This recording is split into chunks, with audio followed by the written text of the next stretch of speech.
Hello guys, ഇപ്പോൾ എൻ്റെ video ഞാനിപ്പോൾ കുറേ ആയില്ല വീഡിയോയിലിടാത്ത എന്ന് വെച്ചാൽ കയ്യല്ല മനുഷ്യൻ വീഡിയോന്നിടാൻ നിങ്ങളൊന്നും ഇതാക്കുന്നില്ല. അപ്പോൾ ഞാൻ നിങ്ങൾക്ക് എൻ്റെ വീഡിയോ ഇഷ്ടമാണ് എന്നൊന്ന് കമൻറ്റ് ചെയ്യാൻ പറഞ്ഞിട്ടൊരു കാര്യമില്ല. കമൻറ്റ് ചെയ്യും നിങ്ങൾ, അതായത് നല്ലോണം അറിയുന്നതാണ്. കമൻറ്റ് പറഞ്ഞിട്ട് നിങ്ങളൊന്നും ചെയ്യൂല. കമൻറ്റ് നല്ലോണം അറിയാം ഗൈസ്. അപ്പോൾ നിങ്ങൾ ഒറ്റ കമൻറ്റ് ഇടാം. എനിക്ക് സങ്കടം കൊണ്ട് വയ്യ. നിങ്ങളൊരു കമൻറ്റ് ഇട്ടാൽ അതുകൊണ്ട് എനിക്ക് സങ്കടം കൊണ്ട് വയ്യ ഗൈസ്. നിങ്ങൾ കമൻറ്റ് നിങ്ങളുടെ ഇഷ്ട ഷോ ആണോ? ഞാൻ എന്താ പറയാപ്പാ, ഞാൻ ഷോ ആണ് എന്താ പറയാപ്പാ, ഷോ ആണോ ഇല്ലെങ്കിൽ എന്താ പറയുക, ഭയങ്കര ഇവളൊക്കെ ഇഷ്ടൊരു തലവേദനയാണെന്നപ്പാ. അങ്ങനെ ഓരോരുത്തർ ഇങ്ങനെ വട്ടക്ക് ചീത്ത കമൻറ്റ് ഇടും അല്ലേ. ഏതെങ്കിലും എനിക്ക് ഒരു കമൻറ്റ് കിട്ടിയാൽ മതി. എനിക്ക് ഒരു കമൻറ്റ് നിങ്ങളെന്താ ചെയ്യേണ്ടത് വെച്ചാൽ സ്പെഷ്യൽ ഗിഫ്റ്റ് ഉണ്ട്, ഇതെല്ലാം ചെയ്താൽ ഓക്കെ.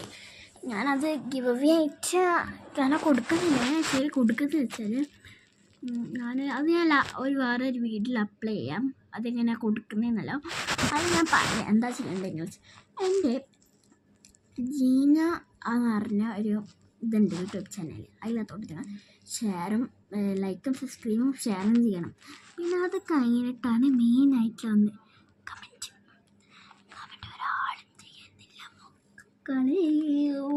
ഒരെണ്ണം പോലും കമൻറ്റ് ചെയ്യുന്നില്ല. സങ്കടം വന്നു, എനിക്ക് സങ്കടം വന്നു. അപ്പോൾ സങ്കടം വരാണ്ടിരിക്കാൻ വേണ്ടി നിങ്ങൾ കമൻറ്റ് ചെയ്യണം. ചീത്ത കമൻറ്റോ നല്ല കമൻറ്റ് ഏത് കമൻറ്റ് നിങ്ങൾ ചെയ്യണം. ഇല്ലെങ്കിൽ സങ്കടം വരും. നിങ്ങളൊരു കമൻറ്റ് ചെയ്യും പ്ലീസ്. ഇത് കണ്ടവരെന്തായാലും കമൻറ്റ് ചെയ്യണേ പ്ലീസ്. കമൻറ്റ് ചെയ്യണം, ലൈക്കും ചെയ്യണം, സബ്സ്ക്രൈബും ചെയ്യണം കേട്ടോ. കണ്ടവരെന്തായാലും ചെയ്യണം. ഇതുകൊണ്ട് നെൽപൊളിഷൻ വീട്ടിലില്ല, എന്തായാലും ചെയ്യണം. അവർക്ക് ആ സ്പെഷ്യൽ ഗിഫ്റ്റാണ് വെച്ചേക്കുന്നത്. അതെന്നാൽ എനിക്കിപ്പോൾ കാണിക്കാൻ പറ്റില്ല. അതിപ്പോൾ ഞാൻ മേടിക്കേണ്ട ഇനി അവരിൽ ചോക്ലേറ്റ് ആവാം, ഒരു ഫ്രെയിം ആവാം, അങ്ങനെ കുറേ ഐറ്റംസ് എല്ലാം ഉണ്ടാവും. എൻ്റെ ഫോൺ ഇപ്പോൾ താഴെ പോകണം ഗൈസ്.